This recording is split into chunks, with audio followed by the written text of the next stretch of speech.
আজকে আপনাদের এমন একটা রেসিপি বানিয়ে দেখাবো যে নিমেষেই এক থালা ভাত চেটেপুটে শেষ। হ্যালো এভরিওয়ান, আসসালামু আলাইকুম। সবাই কেমন আছেন? হাফিজা কিচেনে আপনাদের সবাইকে স্বাগত। তো পোস্ত তো আপনারা অনেক রকমভাবে খেয়েছেন, তো কখনো কি এইভাবে বানিয়ে খেয়েছেন? এই রেসিপিটা অসম্ভব মজার হয়।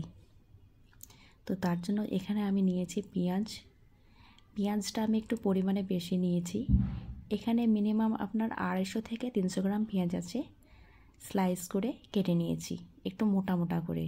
আর তার সঙ্গে নিয়েছি একটা টমেটোটাকে কুচো কুচো করে নিয়েছি, আর 2টো কাঁচা লঙ্কা।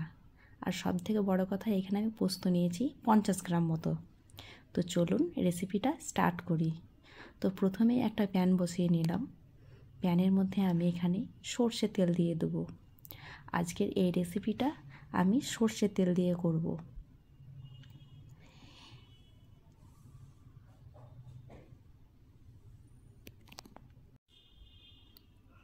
তো এখানে তেলটা গরম হয়ে গেছে, আমি পেঁয়াজগুলো দিয়ে দেব। তো দেখুন আমি পেঁয়াজগুলো দিয়ে দিয়েছি। এবার আমি খুব ভালোভাবে মিক্স করে নেব। পেঁয়াজটা একটু নরম হওয়া পর্যন্ত ভাজবো, যেন একটু নরম হয়ে যায়। তো সব থেকে বড় কথা কি জানেন, এই রেসিপিটা বাড়িতে থাকা উপকরণ দিয়েই হয়ে যাবে, আর খুব অল্প মশলা দিয়েই হয়ে যাবে। তো দেখুন পেঁয়াজটা অনেকটা নরম হয়ে গেছে।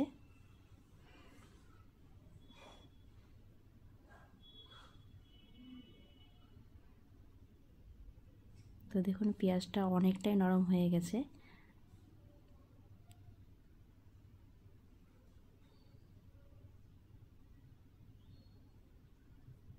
তো এবার যেটা করতে হবে, আমি যে পোস্তটা বেটে রেখেছি আমি এটার মধ্যে দিয়ে দেব।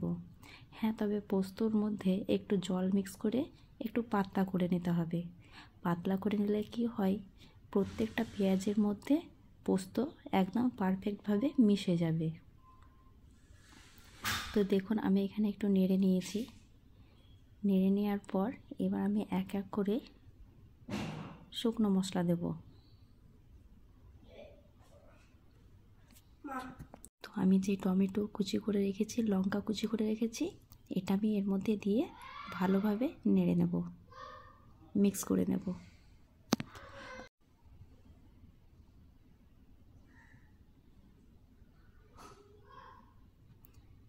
অনেক সময় কি হয় যে তরকারির সমস্যা হয়ে ওঠে যে আজকে কি রান্না করব। তো নিরামিষের জন্য এটা একদম পারফেক্ট। আর খেতে যে কি অসম্ভব মজা হয় এই পেঁয়াজ পোস্ত লাল লাল ভাজা, যে আপনাদেরকে বলেও বোঝাতে পারবো না।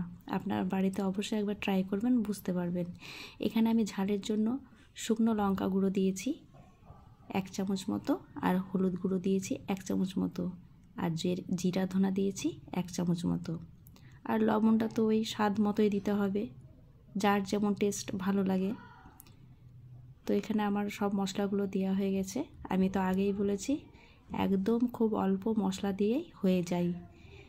এই রেসিপিটাতে মশলার প্রয়োজন হয় না। এবার কি করতে হবে, এবার হালকা আঁচে খুব ভালোভাবে মিক্স করে নিতে হবে। মিক্স করে না, এটাকে লাল লাল করে ভেজে নিতে হবে। একদম দেখতে এত অপূর্ব হয়, আর খেতেও একদম সাংঘাতিক লাগে। ওই তো আপনাদেরকে তো বলেই দিয়েছি যে এই রেসিপিটা থাকলে আর অন্য কোনো রেসিপি লাগবে না, একদম নিমেষেই এক থালা ভাত শেষ হয়ে যাবে।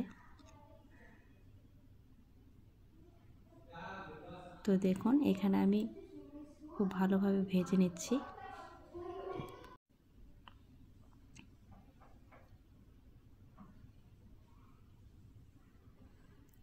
তো দেখুন আস্তে আস্তে এটা লাল হচ্ছে, একদম ভাজতে ভাজতে শুকনো হয়ে যাবে আর একদম লাল লাল হয়ে যাবে।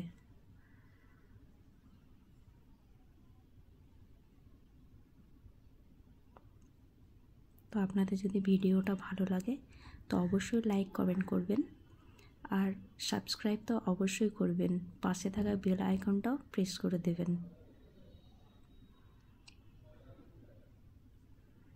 তো তো দেখুন একদম লাল লাল ভাজা হয়ে গেছে।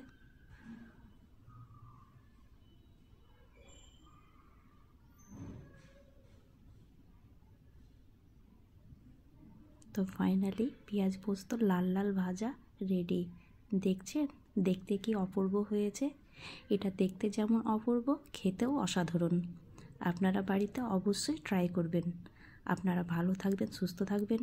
আল্লাহ হাফিজ।